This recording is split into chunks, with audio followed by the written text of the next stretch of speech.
Kemudian jenis uang berdasarkan bahan atau materialnya. Nah, di sini ada uang kertas dan uang logam, yang dimana uang kertas ini dibuat agar tidak mudah robek, kemudian tidak luntur dan tahan terhadap air. Nah, nominalnya itu ada 2.000, 5.000, 10.000, 20.000, 50 dan 100. Kalau uang logam ini terbuat dari logam, emas atau perak, yang nilai nominalnya itu lebih kecil dari uang kertas. Dia itu ada 100 rupiah, 200 rupiah, 500 rupiah dan 1.000 rupiah. Kemudian ada jenis-jenis uang berdasarkan nilainya. Di sini ada uang bernilai penuh. Kenapa sih gambar di sini uang logam, ada yang dijelasin nggak? Udah ya, jadi uang yang nilai intrinsiknya sama dengan nilai nominalnya. Nah, bisa kalian lihat di gambar ini ya. Jadi nilai uang logam itu biaya atau bahan-bahannya sama dengan nilai yang tertera pada uangnya. Kemudian ada uang yang tidak bernilai penuh. Di sini ada uang kertas, karena uang yang tidak bernilai penuh itu memiliki nilai intrinsik yang lebih kecil dari nilai nominalnya. Jadi bahan-bahannya harganya lebih kecil dan lebih murah dibanding dengan tulisan yang tertera. Selanjutnya ada jenis-jenis uang berdasarkan kawasan atau daerah berlakunya. Yang pertama itu ada uang lokal, yang dimana uang lokal ini hanya digunakan dalam satu negara saja. Seperti ini kan ada contohnya uang rupiah Indonesia ya. Nah, Indonesia itu uangnya itu rupiah, jadi hanya bisa digunakan di Indonesia, nggak bisa digunakan di negara-negara lain. Kemudian yang kedua ada uang regional. Nah, uang regional ini uang yang bisa digunakan di berbagai negara. Jadi seperti euro itu kan bisa digunakan di dalam benua Eropa aja gitu. Kemudian yang ketiga ada uang internasional. Nah, ini uang yang bisa digunakan di seluruh dunia. Seperti US dollar, kita kan bisa gunakan itu di berbagai negara kan. Baik, sekian materi hari ini. Ibu akan memberikan kalian tugas kelompok ya.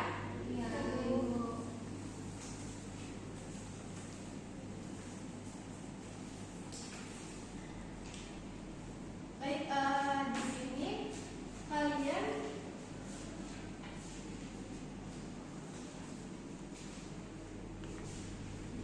kalian mengerjakan studi kasus. Nanti satu kelompok itu isinya 3 orang aja.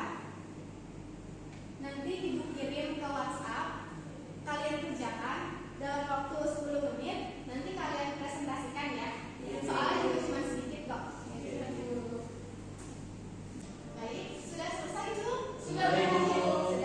Boleh kelompok 1 dipresentasikan hasil kerja kelompoknya. Saya dari perwakilan kelompok 1 ingin menjelaskan mengapa bisa terjadi peredaran uang palsu. Peredaran uang palsu terjadi karena beberapa hal. Pertama, adanya motivasi ekonomi, kedua, kesenjangan teknologi, ketiga, kurangnya kesadaran, keempat, adanya jaringan kriminal yang terorganisir, kelima, adanya kurangnya pengawasan dan penegakan hukum. Kiranya segitu Bu jawaban dari kami. Terima kasih. Baik, terima kasih Safa, perwakilan dari kelompok 1. Jadi benar ya apa yang tadi Safa sudah sebutkan mengenai mengapa sih bisa terjadinya peredaran uang palsu. Nah, kalian juga harus hati-hati ya, karena sekarang ini lagi sedang marak-maraknya peredaran uang palsu. Jadi kalian itu harus bisa mengetahui ciri-ciri gimana sih uang asli sama uang palsu gitu. Oke, kalian jangan lupa kumpulkan hasil LKPD ini ke meja ibu ya. Nah, karena waktunya juga sudah mepet nih, udah mau jam pulang juga. Sekarang kalian boleh beres-beres. Kemudian pada pertemuan hari ini ibu cukupkan.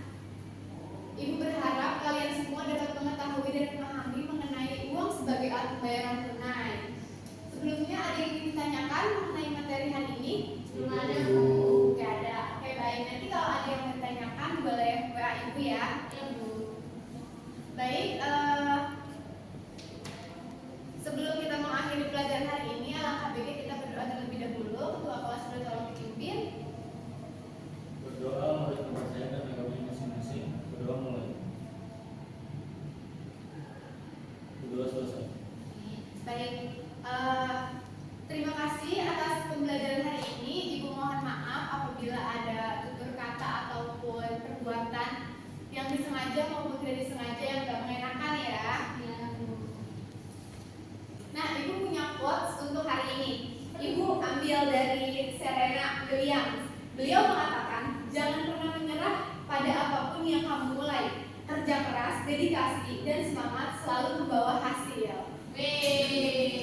cukupkan. Wassalamualaikum warahmatullahi wabarakatuh. Waalaikumsalam